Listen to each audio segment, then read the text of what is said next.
Imaginen el lugar más improbable del mundo para que ocurra un milagro tecnológico.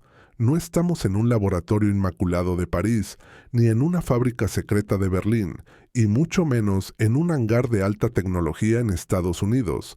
Estamos en las profundidades de México, en el pueblo de Tlalpuyagua, estado de Michoacán. Corre el mes de enero del año 1911. El ambiente es claustrofóbico. El aire dentro de los talleres de fundición de la mina Las Dos Estrellas es denso, casi irrespirable, cargado con el olor penetrante del aceite quemado, el azufre y el metal fundido. Afuera, el mundo se prepara para la guerra, pero aquí adentro, bajo la luz parpadeante de las lámparas de gas, dos sombras se mueven con una precisión quirúrgica alrededor de una masa de metal fría y silenciosa. No son ingenieros veteranos con canas en la barba, no son científicos graduados de prestigiosas universidades europeas, son apenas dos niños. Juan Pablo Aldazoro tiene 17 años, su hermano, Eduardo Aldazoro, acaba de cumplir 16. Mírenlos bien, porque lo que están a punto de hacer desafía toda lógica.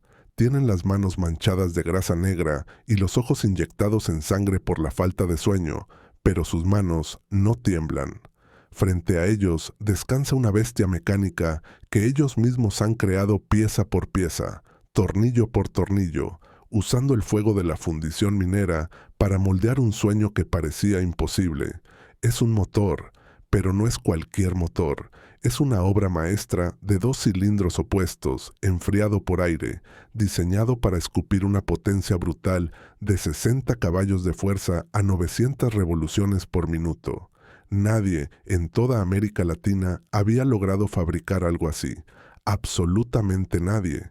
El silencio en el taller es absoluto, casi doloroso. Es el momento de la verdad. Si fallan ahora, si un solo cálculo de compresión está mal, el motor podría explotar y destrozarlos en 1000 pedazos ahí mismo. Juan Pablo ajusta la válvula de combustible.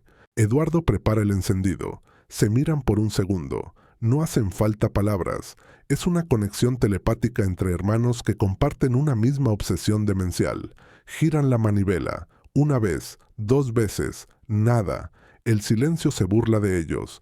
Pero al tercer intento, sucede la magia. Una chispa salta en la oscuridad. ¡Bang! El motor tose, escupe humo azul y de repente ruge con una ferocidad que hace vibrar las herramientas en las mesas de trabajo. Funciona. El sonido es ensordecedor, rítmico, poderoso. Es el latido de un corazón de acero que acaba de despertar. Los pistones suben y bajan en una danza perfecta de combustión interna. Mientras Europa presumía de su superioridad industrial y Estados Unidos compraba patentes extranjeras, dos adolescentes mexicanos, escondidos en una mina de oro y plata, acababan de construir el primer motor aeronáutico funcional en la historia de todo el continente, sin planos oficiales, sin ayuda del gobierno, sin que nadie supiera que estaban ahí. Pero esto no fue solo un experimento afortunado, fue un acto de rebeldía contra las leyes de la física y contra el destino de un país que estaba a punto de incendiarse, porque mientras ese motor rugía en Michoacán, anunciando el futuro, el resto de México estaba a punto de sumergirse en el pasado más sangriento. Nadie fuera de esas cuatro paredes sabía lo que acababa de pasar. El mundo miraba hacia otro lado, ignorando que en ese preciso instante la historia de la aviación había cambiado para siempre gracias a dos muchachos que se atrevieron a robarle el fuego a los dioses. Y créanme, lo que hicieron en ese taller fue solo el principio de una aventura que los llevaría al borde del abismo una y otra vez. Lo que nadie sospechaba es que ese rugido triunfal del motor sería la última alegría pura antes de que el infierno se desatara sobre sus cabezas. Para entender realmente la magnitud de la locura que acabamos de presenciar en ese taller, necesitan entender dónde diablos estamos parados.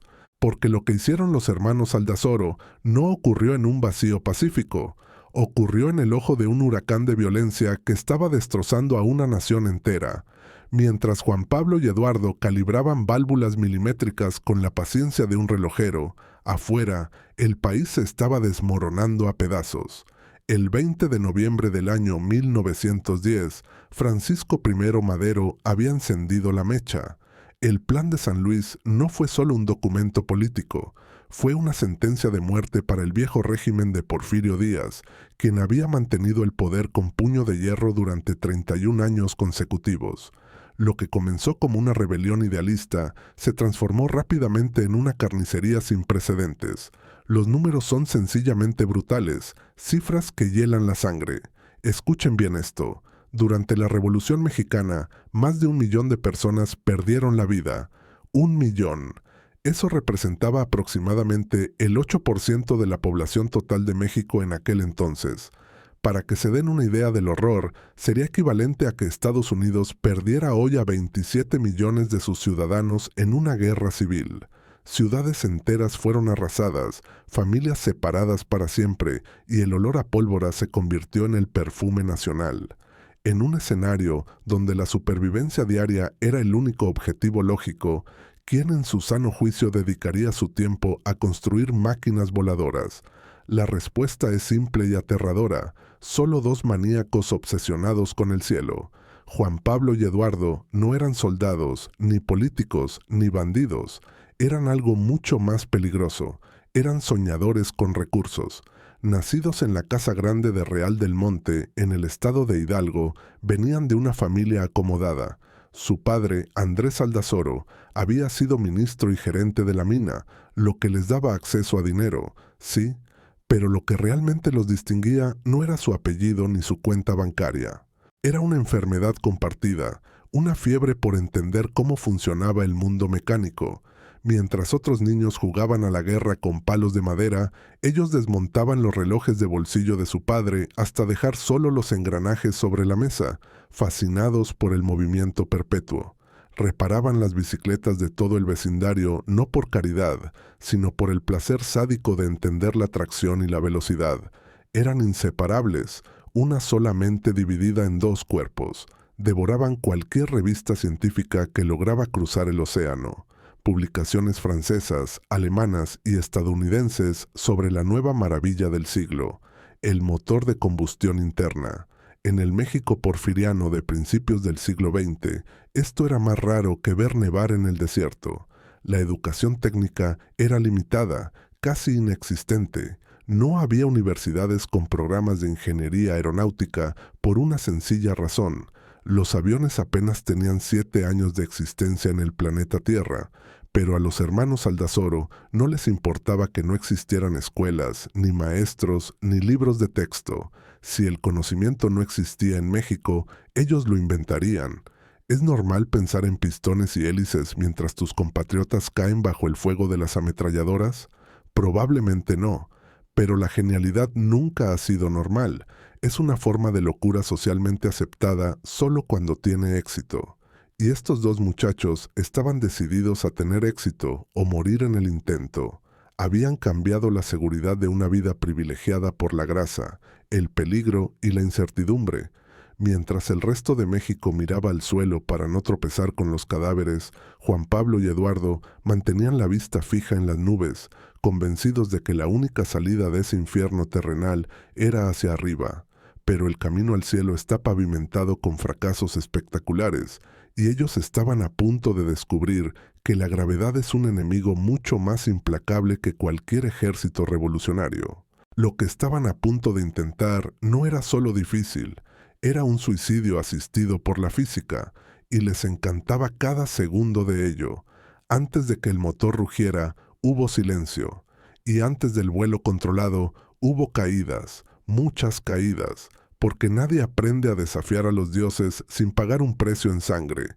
Estamos en el año 1908. Los hermanos Aldazoro, todavía unos adolescentes imberbes, habían comenzado a diseñar y construir sus primeros planeadores. Eran estructuras frágiles, esqueletos de madera y tela que parecían más cometas gigantes que aeronaves serias. Los probaban en los llanos cercanos al Panteón de la Piedad, lo que hoy conocemos como la transitada Avenida Cuauhtémoc, en la Ciudad de México. Imaginen la escena. De madrugada, con la niebla cubriendo el suelo, 2 sombras arrastrando sus extraños aparatos. Usaban mandiles de cuero grueso, no por moda, sino como armadura, porque sabían que cada aterrizaje era básicamente un accidente controlado.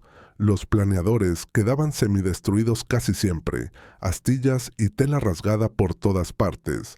Pero ellos seguían. Volaban unos cientos de metros, probaban la sustentación, caían, reparaban y volvían a empezar. Era una adicción. Pero el 9 de marzo del año 1909 decidieron subir la apuesta. Querían velocidad real. Llevaron su mejor planeador a las afueras de la ciudad, a lo que hoy es la calle de Querétaro en la colonia Roma. En aquel entonces era un terreno virgen, una pista de tierra perfecta sin obstáculos mortales a la vista. El plan era una locura digna de una película de acción. Ataron el planeador con un cable de acero a la parte trasera de un automóvil White de vapor, la máquina más rápida y furiosa que el dinero podía comprar en esa época. Juan Pablo, el mayor, se amarró al asiento del piloto del planeador. Eduardo se puso al volante del auto. Iban a remolcarlo como si fuera una cometa humana hasta que alcanzara la velocidad de despegue. El motor de vapor siseó y el auto arrancó disparado. El polvo se levantó como una tormenta bíblica. Juan Pablo, con el viento golpeándole la cara y los ojos entrecerrados, sintió cómo la madera crujía bajo la tensión. De repente, arriba, la cola se elevó, las alas mordieron el aire y el planeador se despegó del suelo, flotando majestuosamente por encima de la nube de tierra. Era perfecto, estaba volando. Eduardo, viendo por el retrovisor que su hermano estaba en el aire, mantuvo la velocidad por unos 300 metros y luego desaceleró para que Juan Pablo soltara el cable y volara libre. Pero entonces, el horror. Juan Pablo tiró de la palanca de liberación. Nada. Tiró de nuevo con desesperación. El mecanismo se había atascado. El cable de acero seguía tenso, conectando el frágil pájaro de madera al pesado auto de metal. El planeador, que debía seguir hacia adelante, fue jalado violentamente hacia atrás por la inercia del auto que frenaba. Fue cuestión de milisegundos. El aparato dio una voltereta brutal en el aire, como un juguete roto lanzado por un niño caprichoso. El cielo y la tierra se invirtieron en la visión de Juan Pablo. El impacto fue seco, demoledor, madera rompiéndose, tela desgarrándose y el sonido sordo del cuerpo humano golpeando contra el suelo duro a alta velocidad. El planeador quedó reducido a un montón de escombros irreconocibles. Eduardo frenó en seco y corrió hacia los restos, con el corazón en la garganta, temiendo encontrar a su hermano sin vida entre los hierros retorcidos. Juan Pablo estaba ahí, aturdido, cubierto de polvo y sangre, con una pierna doblada en un ángulo antinatural. Se había fracturado la pierna, un dolor agudo y punzante que le recorría todo el cuerpo. Pero estaba vivo, había sobrevivido. Y no solo eso, antes del desastre había demostrado un control excepcional, manteniéndose estable por más de 480 metros a 10 metros de altura. Cualquier persona normal habría visto esa pierna rota y esos escombros como una señal divina para detenerse. Hubieran quemado los planos y buscado un pasatiempo más seguro, como el ajedrez. Pero los Aldazoro no eran normales. Juan Pablo, aún en el suelo y con el hueso roto, ya estaba pensando en qué había fallado el mecanismo de liberación. Ese accidente y otros golpes brutales que sufrió Eduardo más tarde no los desanimaron ni un poco. Al contrario, el sabor metálico de la sangre en la boca solo les confirmó una cosa: sus diseños podían volar. Ahora solo necesitaban algo más potente que un auto de vapor para impulsarlos. Necesitaban su propio corazón mecánico. Necesitaban construir un motor. Y nada, ni siquiera la muerte rozándoles la piel, iba a detenerlos. Si estrellarse contra el suelo a toda velocidad fue difícil, lo que venía a continuación era técnicamente imposible. Con el firme propósito de construir un motor aeronáutico, los hermanos, con las cicatrices de sus accidentes todavía frescas, se trasladaron a la mina Las Dos Estrellas en Tlalpuyagua, Michoacán, donde su padre era gerente. No llevaban dinero ni contratos gubernamentales, llevaban dibujos arrugados y una determinación que rozaba la locura. Su objetivo era simple y aterrador: diseñar y construir un motor que, sin apartarse de los principios sagrados de la combustión interna, sirviera expresamente para impulsar un aeroplano. El problema era monumental. En aquel entonces, los motores existentes eran monstruos de hierro fundido, pesados, voluminosos, con enormes radiadores de agua hirviendo y un sinfín de accesorios inútiles para el vuelo. Eran anclas, no alas. Intentar poner un motor de automóvil en un avión era como intentar hacer correr a un elefante en una carrera de galgos. Los hermanos Aldazoro decidieron ir en contra de la corriente. Decidieron construir un motor de 2 cilindros opuestos, enfriado por aire. Suena fácil hoy en día, pero piensen en lo que no tenían. No tenían planos técnicos de motores aeronáuticos, no tenían acceso a ingenieros especializados, no tenían aleaciones de aluminio aeroespacial, no tenían herramientas de precisión y, sobre todo, no tenían experiencia previa construyendo motores. ¿Qué sí tenían? Acceso a los talleres de fundición de la mina, conocimientos básicos de mecánica sacados de revistas viejas y una obsesión enfermiza. El desafío técnico era brutal. Una pesadilla logística. Un motor aeronáutico requiere una relación potencia-peso óptima. Cada gramo cuenta. Los motores de automóvil eran obscenamente pesados. Necesitaban enfriamiento sin radiador, porque el agua pesa. Necesitaban precisión dimensional absoluta. Los pistones debían ajustar perfectamente en los cilindros o el motor se griparía en segundos. Y necesitaban un balanceo perfecto, porque cualquier vibración excesiva a 1000 metros de altura no solo es molesta, sino que destruiría la estructura del avión en pleno vuelo. Los hermanos trabajaron como esclavos durante meses, fundían piezas en los hornos ardientes de la mina, respirando humo tóxico día y noche. Maquinaban cilindros a mano, forjaban válvulas con martillo y yunque, adaptaban componentes de maquinaria minera para que sirvieran en el cielo. No había días libres, no había fiestas, no había descanso, solo trabajo constante, sudor y metal. Enero del año 1911. El motor está terminado. Finalmente quedó listo y probado con todo éxito. El resultado fue una bofetada en la cara a la ingeniería europea. Su motor desarrollaba 60 caballos de potencia a 900 revoluciones por minuto. Pero su característica principal, la cifra que hizo que los libros de historia debieran reescribirse, era su peso. Solamente pesaba 3 kilogramos por caballo de potencia. Esto era extraordinario. Para que entiendan la magnitud del logro, los motores europeos de la época, fabricados en instalaciones de vanguardia con presupuestos millonarios, pesaban entre 5 y 7 kilogramos por caballo de potencia. 2 muchachos mexicanos, en una mina perdida en Michoacán, habían construido una máquina más eficiente, más ligera y más avanzada que lo mejor que Francia o Alemania podían ofrecer. Conectaron su creación a un banco de pruebas improvisado y lo encendieron. Funcionó perfectamente, sin vibración excesiva, sin sobrecalentamiento, con una entrega de potencia constante y suave. Acababan de construir el primer motor aeronáutico fabricado completamente en América Latina. Ningún latinoamericano había logrado esto antes. Habían superado a las potencias mundiales con chatarra y genialidad. Pero construir un motor era una cosa. Hacerlo volar y sobrevivir para contarlo era algo completamente diferente. Y el destino, celoso de su éxito, estaba a punto de ponerles una prueba de fuego literal que casi acaba con todo. El destino tiene un sentido del humor macabro. Justo cuando los hermanos acariciaban la gloria, la tragedia llamó a su puerta con un golpe ardiente. Era la noche anterior a la visita oficial de un general enviado desde la Ciudad de México para inspeccionar su trabajo. Todo estaba listo.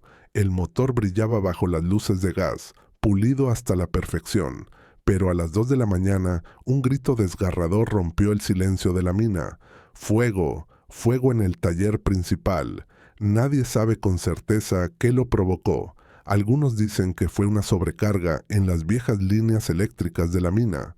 Otros, en voz baja, murmuraron sobre sabotaje, sobre envidias oscuras de aquellos que no querían ver volar a los hijos del gerente. Pero la causa ya no importaba. Lo que importaba eran las llamas. El fuego, hambriento y voraz, Se extendía a una velocidad aterradora, devorando vigas de madera, planos y herramientas. El humo negro, denso y asfixiante, llenaba los pasillos subterráneos, convirtiendo el taller en un horno mortal. Los trabajadores de la mina corrían despavoridos, tratando de salvar la maquinaria pesada y los lingotes de plata. Pero Juan Pablo y Eduardo no corrieron hacia la salida, corrieron hacia el infierno. Su motor, su obra maestra, su único prototipo, estaba en el centro del incendio, rodeado por un anillo de fuego que se cerraba rápidamente. Si ese motor se fundía, años de trabajo y su única oportunidad de demostrar su valía se convertirían en cenizas. «Eduardo, el motor», gritó Juan Pablo, cubriéndose la boca con un trapo húmedo mientras se lanzaba contra una pared de calor insoportable. Los hermanos llegaron al banco de pruebas. Las llamas lamían ya la base de madera donde descansaba el motor. El metal estaba caliente, ardía al tacto. No había tiempo para buscar grúas ni poleas. Tenían que sacarlo a pulso. Era una locura. El motor pesaba lo suficiente como para aplastar a un hombre y estaba rodeado de fuego. Pero la adrenalina es una droga poderosa. Con un esfuerzo sobrehumano, ignorando el dolor punzante en sus palmas y antebrazos, levantaron la bestia de acero. La piel de sus manos siseaba al contacto con el metal caliente. El olor a carne quemada se mezclaba con el del humo. Caminaron, o más bien se arrastraron, a través del pasillo en llamas, cargando su precioso invento como si fuera un hijo herido. Vigas caían a su alrededor, chispas llovían sobre sus cabezas, pero ellos no se detuvieron. Cada paso era una agonía, pero soltar el motor significaba rendirse, y los Aldazoro no sabían cómo rendirse. Finalmente, emergieron al aire frío de la noche, tosiendo hollín, con la ropa chamuscada y las manos en carne viva. Dejaron caer el motor suavemente sobre la tierra húmeda, lejos del peligro. Se miraron el uno al otro, con las caras negras por el humo y lágrimas de dolor en los ojos, pero sonrieron. Habían salvado el corazón de su avión. Esa noche, mientras los médicos vendaban sus quemaduras de segundo grado, los hermanos entendieron algo fundamental. Ese motor valía más que su propia piel. Estaban dispuestos a arder por su sueño, y al día siguiente, cuando el general llegó, no vio a dos niños ricos jugando a ser inventores. Vio a dos guerreros con las manos vendadas, presentando una máquina que había sobrevivido al fuego, igual que ellos. Esa visita del general no fue en vano. Sus manos quemadas y su motor milagroso impresionaron al hombre correcto. El general Ángel García Peña, ministro de guerra del presidente Francisco I. Madero, vio algo más que metal y cicatrices, vio el futuro de México. Madero, un visionario progresista, entendió de inmediato que la aviación no era un juguete, sino el arma definitiva para un ejército moderno. García Peña tomó una decisión inteligente. Antes de arriesgarse a volar su propio prototipo en México, los hermanos Aldazoro debían ser enviados a las grandes ligas. El gobierno de México los becó para asistir a una escuela de aviación en Estados Unidos, julio del año 1912. Dejando atrás el polvo de las minas y el olor a humo, Juan Pablo y Eduardo partieron rumbo a Long Island, Nueva York. No iban solos, formaban parte de un escuadrón de élite junto a otros 3 pioneros, Alberto Salinas Carranza, Gustavo Salinas Camiña y Horacio Ruiz Gaviño. Los 5 mexicanos desembarcaron en la prestigiosa Moisant International Aviation School en Mineola, Nueva York, dispuestos a comerse el mundo. Y vaya si lo hicieron. Fueron los primeros mexicanos en la historia en pisar un centro profesional de aviación. Mientras sus compañeros estadounidenses luchaban con la teoría básica, los Aldazoro, que ya habían construido motores desde cero, volaban con una naturalidad que asustaba a sus instructores. El 12 de marzo del año 1913 llegó el día de la graduación. Juan Pablo obtuvo el título número 217 de la Federación Aeronáutica Internacional. Eduardo, el 218. Eran pilotos oficiales. Pero la historia les tenía reservada una sorpresa final, un broche de oro para su aventura americana. Para celebrar la graduación de esta generación dorada, las autoridades de Nueva York ofrecieron un honor único, reservado solo para los mejores: volar sobre la Estatua de la Libertad.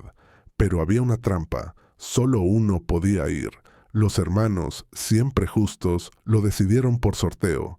La suerte favoreció a Juan Pablo. Despegó desde Long Island, con el motor rugiendo y el viento del Atlántico golpeando su rostro.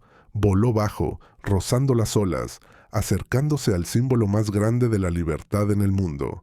Y entonces sucedió. Juan Pablo Aldazoro, un mexicano de 20 años, se convirtió en la primera persona en la historia en volar sobre la cabeza de la Estatua de la Libertad. La prensa neoyorquina enloqueció.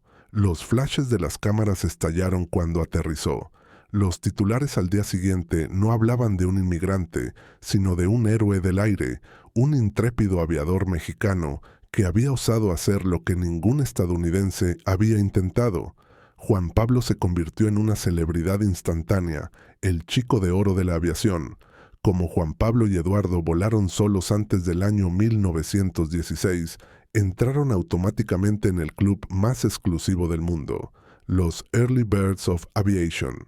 Sus nombres quedaron grabados junto a los de los hermanos Wright y Santos Dumont. Eran jóvenes, eran famosos y tenían el mundo a sus pies. Parecía el final feliz de una película de Hollywood. Pero la realidad mexicana no perdona. Mientras ellos brindaban con champaña en Nueva York y recibían aplausos, en su patria, la tormenta perfecta se había desatado. El presidente que los había enviado había sido asesinado. El país estaba en llamas. Su momento de gloria en la Gran Manzana fue solo la calma antes de la tempestad más sangrienta de sus vidas. El recreo había terminado. La guerra real los estaba esperando en casa. El regreso a casa no tuvo alfombras rojas ni desfiles. Fue un descenso directo al infierno. Cuando los hermanos Aldazoro pisaron suelo mexicano en 1913, el país que habían dejado ya no existía. La esperanza democrática se había ahogado en sangre. En febrero de ese año, el general Victoriano Huerta, un traidor con uniforme, había derrocado al presidente Madero en un golpe de estado brutal conocido como la Decena Trágica. Madero, el hombre que había creído en ellos, fue arrestado y asesinado cobardemente el 22 de febrero. Su cadáver acribillado fue la señal para que México entero estallara en una guerra civil total. Venustiano Carranza, gobernador de Coahuila, se negó a reconocer al usurpador y se levantó en armas, formando el ejército constitucionalista. Carranza era un viejo zorro de la política, pero tenía una ventaja moderna. Entendía que las guerras del siglo XX no se ganaban solo con caballos y cañones, sino con tecnología. Influenciado por sus sobrinos, Alberto y Gustavo Salinas, compañeros de escuela de los Aldazoro, Carranza tomó una decisión histórica. Utilizaría aviones como armas de guerra.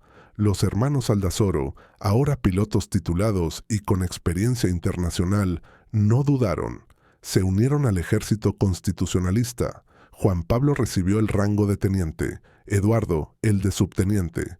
Cambiaron los trajes de gala de Nueva York por uniformes de campaña llenos de polvo. Y entonces México hizo historia mundial, aunque los libros de texto europeos prefieran ignorarlo. 14 de abril del año 1914, Bahía de Topolobampo, Sinaloa. Mientras el mundo miraba hacia la inminente Gran Guerra en Europa, en las costas del Pacífico mexicano ocurrió un hito bélico sin precedentes. El capitán Gustavo Adolfo Salinas Camiña, pilotando el biplano Sonora, voló sobre el buque de guerra huertista Guerrero. A su lado, el mecánico Teodoro Madariaga preparaba bombas rudimentarias hechas con tubos de cañería y dinamita. Apuntaron a ojo, calcularon la deriva y soltaron la carga. ¡Bum!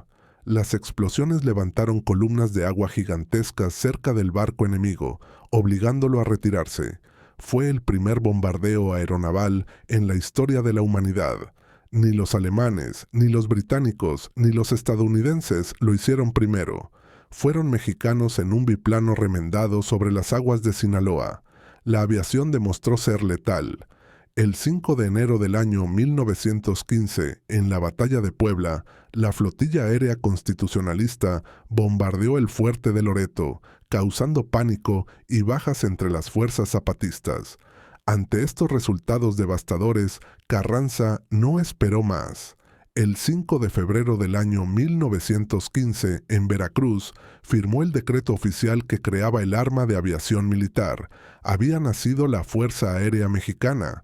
Los Aldazoro fueron piezas clave en esta nueva maquinaria de guerra. Se convirtieron en los ojos del ejército. Juan Pablo volaba como piloto de combate, Eduardo como experto en reconocimiento.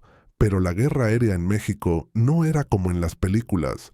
No había paracaídas, no había radios, no había mapas precisos.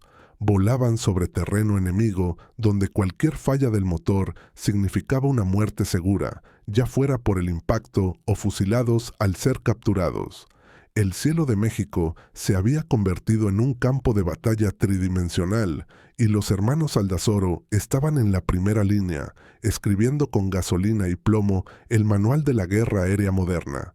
Pero la guerra no perdona errores y a veces ni siquiera perdona a los perfectos. Año 1916. La misión era suicida desde el papel. Un vuelo de reconocimiento profundo sobre la Sierra Madre Oriental, territorio hostil infestado de francotiradores enemigos. Eduardo Aldazoro volaba solo. Su biplano cortaba el aire frío de la montaña cuando, de repente, un sonido seco, metálico, resonó sobre el ruido del motor. ¡Crack! Una bala de un Mauser disparado desde tierra había encontrado su objetivo. No le dio al piloto, pero le dio a algo peor. Perforó el conducto principal de combustible. El motor tosió violentamente. La presión del aceite cayó a cero. El silencio repentino de la hélice fue más aterrador que cualquier explosión. Eduardo miró hacia abajo. Solo veía picos afilados y un abismo verde. Con la sangre fría de quien ha burlado a la muerte 1000 veces, planeó en espiral hacia el fondo del cañón de la Huasteca, una garganta de roca donde aterrizar era sinónimo de estrellarse. El avión rebotó sobre piedras y matorrales, rompiendo el tren de aterrizaje, pero se detuvo milagrosamente antes de chocar contra la pared del cañón. Estaba vivo, pero estaba atrapado. Estaba a kilómetros de sus líneas, rodeado de enemigos que seguramente ya venían a buscarlo para colgarlo de un árbol. Cualquier otro piloto habría quemado el avión y huido a pie. Eduardo no. Eduardo miró su motor herido y decidió que si iba a salir de ahí, saldría volando. Cayó la noche. Con solo una navaja de bolsillo y la luz de la luna, comenzó la operación quirúrgica más tensa de su vida. El conducto de cobre estaba destrozado, no tenía repuestos, no tenía soldadura. ¿Qué hizo? Se quitó una de sus botas de cuero militar, cortó una tira gruesa de piel curtida, usó alambre de púas que encontró tirado cerca de una cerca vieja. Con paciencia maníaca, envolvió la fuga con el cuero, apretándola con el alambre hasta que sus dedos sangraron. Desmontó el carburador, lo limpió con su propia saliva y gasolina remanente y volvió a armarlo a ciegas, guiándose solo por el tacto y la memoria muscular de aquellos días en la mina. Al amanecer, escuchó voces. Los soldados enemigos estaban bajando por la ladera. Estaban a menos de 500 metros. Era ahora o nunca. Eduardo giró la hélice con todas sus fuerzas. El motor, remendado con basura y esperanza, rugió al primer intento. Los soldados, sorprendidos por el ruido, comenzaron a disparar. Las balas silbaban alrededor del fuselaje. Eduardo aceleró a fondo. El avión, cojeando sin tren de aterrizaje, se arrastró por el suelo pedregoso, ganando velocidad agónicamente. Justo cuando los enemigos estaban a punto de alcanzarlo, el biplano levantó la nariz. Eduardo jaló la palanca y el avión saltó al vacío, rozando las cabezas de los soldados atónitos. Se elevó verticalmente, escapando de la trampa de piedra como un fantasma vengativo. Mientras ganaba altura y dejaba atrás a sus perseguidores furiosos, Eduardo acarició el tablero de instrumentos. Ese día no lo salvó la suerte, ni Dios. Lo salvaron sus manos sucias de grasa y el hecho de que él conocía el alma de esa máquina mejor que nadie en el mundo. Había convertido un ataúd volador en un boleto a la libertad. Aquí es donde la historia se pone realmente interesante y nos obliga a hacernos una pregunta incómoda. ¿Por qué ellos? ¿Por qué los hermanos Aldazoro seguían respirando cuando casi todos sus contemporáneos habían desaparecido? La estadística era aterradora. Ser piloto militar en aquella época era jugar a la ruleta rusa con 5 balas en el tambor. La tasa de bajas rondaba el 30% anual. Y ojo, la mayoría no caía por el fuego enemigo, caían porque sus propios aviones les fallaban. Las alas se desprendían, los motores explotaban, los controles se rompían. Los pilotos eran valientes, sí, pero volaban en trampas mortales hechas de lona y madera. Pero Juan Pablo y Eduardo eran diferentes. Ellos tenían un secreto, una ventaja injusta sobre el resto. Ellos no solo pilotaban las máquinas, ellos eran la máquina. Haber construido su propio motor desde cero, haberlo rescatado del fuego y haberlo reparado con basura en un cañón, les dio un entendimiento casi sobrenatural de la mecánica. Sabían que un motor te habla antes de fallar, conocían cada vibración, cada cambio de tono en el escape. Su obsesión por el mantenimiento era maníaca, casi religiosa. Antes de cada vuelo, mientras otros pilotos fumaban un cigarrillo o escribían cartas de despedida, los Aldazoro estaban metidos hasta los codos en el motor. Revisaban cada tornillo, cada cable tensor, cada bujía. Si una pieza mostraba el más mínimo desgaste, la cambiaban sin dudarlo. No confiaban en la suerte, confiaban en la física y en la prevención. Esa paranoia constructiva fue su chaleco salvavidas. Entendieron antes que nadie que, en el aire, la negligencia es mucho más letal que una bala. Llegó el año 1920. La Revolución Mexicana terminó oficialmente, dejando un país en ruinas pero pacificado. El presidente interino Adolfo de la Huerta quiso profesionalizar la Fuerza Aérea y contrató a ases extranjeros, veteranos de la Primera Guerra Mundial.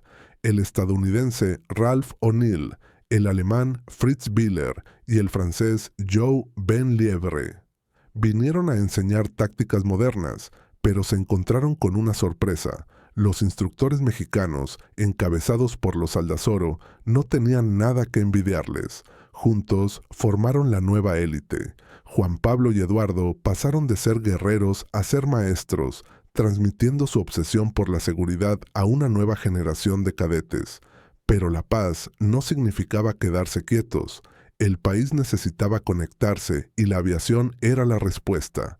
Juan Pablo se lanzó a una nueva aventura igual de peligrosa que la guerra: el correo aéreo. Estableció las primeras rutas postales entre la Ciudad de México y Veracruz. 300 kilómetros sobre sierras traicioneras, niebla densa y vientos cruzados. Sin radar, sin instrumentos modernos, guiándose por las vías del tren y la forma de las montañas. Cada carta entregada era una victoria contra la geografía.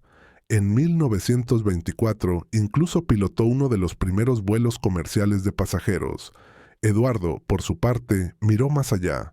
En 1921 cofundó la Compañía Mexicana de Aviación, una de las aerolíneas más antiguas del mundo. Dedicó su vida a construir la infraestructura que haría posible los viajes modernos, asesorando en la creación de aeropuertos regionales. Ambos hermanos sobrevivieron a la década más sangrienta de México no por milagro, sino por competencia pura.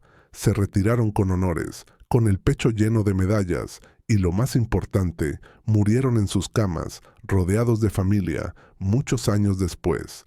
Juan Pablo se despidió en 1962, Eduardo en 1968. Habían engañado a la parca tantas veces que al final ella tuvo que esperar a que ellos estuvieran listos para irse. El impacto de los hermanos Aldazoro no se puede medir solo en medallas o en horas de vuelo. Su legado es mucho más grande, más profundo y más duradero que cualquier monumento de piedra. Ellos probaron algo fundamental: que la tecnología de punta no es patrimonio exclusivo de las grandes potencias. En un continente que estaba acostumbrado a mirar hacia Europa o Estados Unidos con complejo de inferioridad, dos muchachos mexicanos demostraron que la genialidad no tiene código postal. Rompieron la dependencia mental antes de romper la barrera del sonido. Miren a México hoy, en el año 2026. El país es el 6º mayor exportador aeroespacial del mundo. una industria colosal que genera más de 10.000 millones de dólares anuales y emplea a 60.000 personas altamente capacitadas. Cuando ustedes se suben a un Boeing 787 Dreamliner o a un Airbus A350 o vuelan en un jet ejecutivo Bombardier, están confiando sus vidas a componentes fabricados por manos mexicanas, turbinas, fuselajes, arneses eléctricos de alta precisión. Todo eso sale de fábricas en Querétaro, Chihuahua, Baja California. Pero nada, absolutamente nada de esto existiría hoy si en 1911, en una mina oscura de Michoacán, dos locos no hubieran encendido una chispa. Ellos plantaron la semilla de un árbol gigante que hoy nos da sombra a todos. Sin embargo, hay una injusticia que duele, una espina clavada en la memoria histórica. Si Juan Pablo y Eduardo hubieran nacido en Ohio como los Wright o en París como Blériot, sus rostros estarían en estampillas, en billetes y en libros de texto de todo el planeta.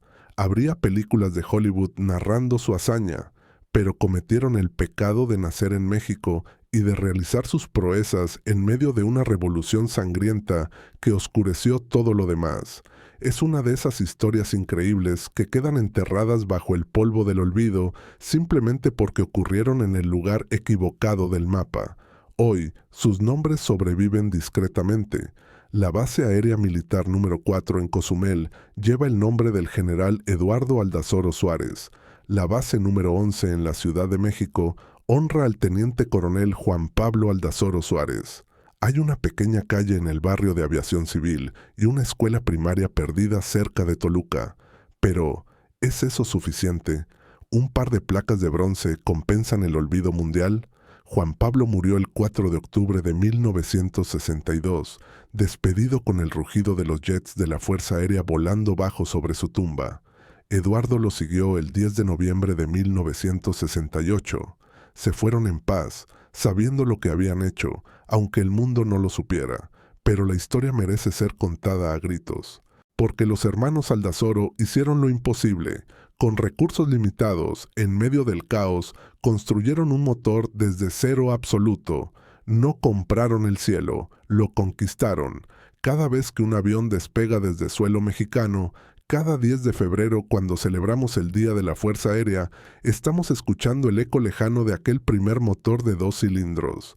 Ellos se negaron a aceptar que el futuro estaba prohibido para ellos. Nos enseñaron que el cielo no pertenece a quien tiene más dinero, sino a quien tiene el coraje de construir sus propias alas. Los hermanos Aldazoro no solo construyeron el primer motor de América Latina, ellos, literalmente, construyeron el cielo de México.